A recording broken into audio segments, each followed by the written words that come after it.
თბილისის სენაკი ლესელიძის საავტომობილო გზის 26 კილომეტრზე მდინარე არაგუზე მდებარე ხიდზე სავალი ნაწილია დაზიანებული. საავტომობილო გზების დეპარტამენტის ინფორმაციით, მოქალაქეთა უსაფრთხოების უზრუნველსაყოფად მოხდა დაზიანებული ფილის დაშლა, არმირების გაძლიერება და ბეტონის შევსება. სამუშაოების მიმდინარეობის პერიოდში დასავლეთიდან აღმოსავლეთის მიმართულებით მოძრავ ავტოტრანსპორტს გადაადგილება შეუძლია შემდეგი ალტერნატიული მარშრუტებით: ზაჰესი, მცხეთა, კავთისხევი, გორის კრა, ქარელი, ოსიაური, ნარეკვავი, მცხეთა, რკინიგზის სადგურის საავტომობილო გზები.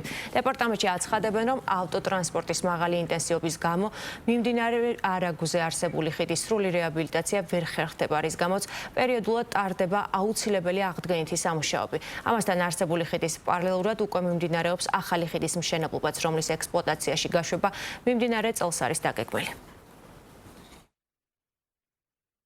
მიმდინარეობს ფილის აღდგენითი სამუშაოები, ხვალისთვის გვეგმავთ სრულად საავტომობილო მოძრაობის აღდგენას, ასევე პარალელურ რეჟიმში ინტენსიურად მიმდინარეობს ახალი სახიდე გადასასვლელის მშენებლობა, რომელიც უახლოეს მომავალში შევა ექსპლუატაციაში.